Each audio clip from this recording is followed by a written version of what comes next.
Good morning, United States! We have recently been talking about this giant chunk of land that our president, Thomas Jefferson, has recently bought from France. The land is called the Louisiana Purchase, and it stretches all the way from the mouth of the Mississippi River to the edge of the Rocky Mountains. This land was completely untouched by Americans until now. Even the French have no idea what this land encounters for future settlers. Yeah, that's why Thomas Jefferson sent his trusty secretary, Meriwether Lewis, to search this uncharted land. Lewis has brought along his good friend, William Clark, to join him on this expedition. They set off May 14th, 1804, and they returned safely September 23rd, 1806. The team, also known as the Corps of Volunteers, went on an approximately 8,000-mile journey, and it was a huge success.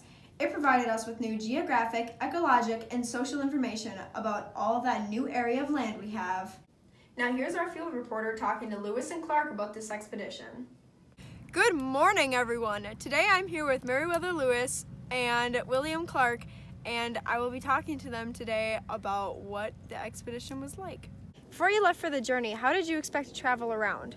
Well, we hoped to travel mainly by waterways and rivers, but that didn't really happen. We expected the Missouri River to reach all the way to the Pacific Ocean, but unfortunately that wasn't the case. So, tell me, how does one even prepare for something like this?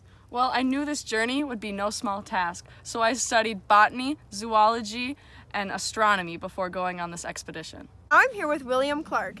So, tell me about your experience. We recruited many men to come with us on our journey, specifically unmarried men or men with good hunting skills or survival skills. And then we also had a boat crew that came with us to help us go on our journey. Awesome. And what were you hoping to accomplish?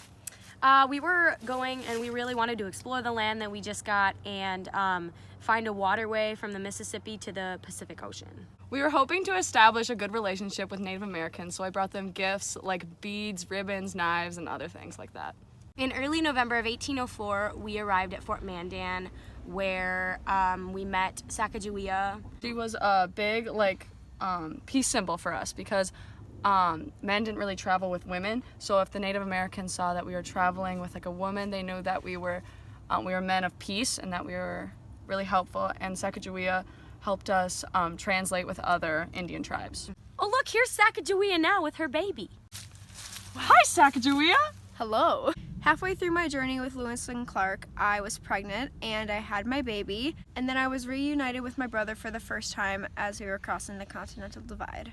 Sacagawea, were there any other places that you and the Corps stopped at? We stopped at Fort Clatsop and found the Pacific Ocean in November of 1805. So what were the conditions like crossing the Continental Divide? That winter was a really awful winter. Everyone was sick, hungry, and just really cold.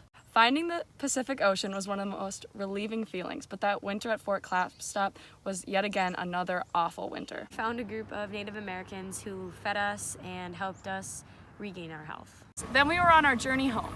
We had to split up March of 1806 so that I could take Sacagawea home. We encountered some Blackfeet warriors and they tried to fight us over our weaponry, but sadly we had to kill 2 of them over the dispute. Luckily, that was our only violent act on the trip. Dude, what about when you got shot in the ass? That was on accident. Somebody accidentally shot me on a hunting trip. Oh, was there anything that you guys were hoping to accomplish but didn't end up doing?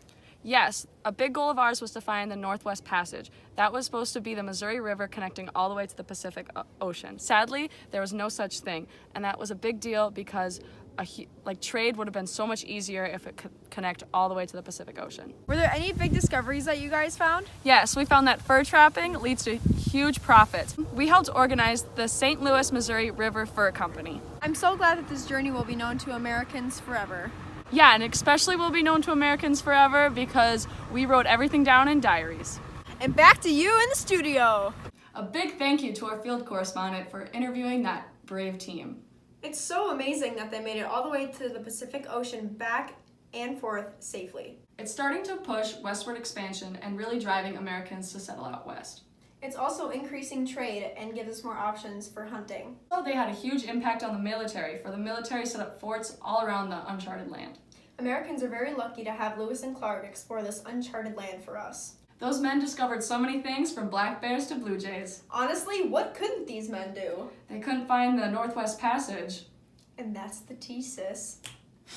Thank you, and we'll see you next time on Good Morning United States. And here's some clips of Lewis and Clark during their discovery. Be very quiet. There seems to be a wild turkey right in front of us. Do you guys see that? Oh my God, look, a bird!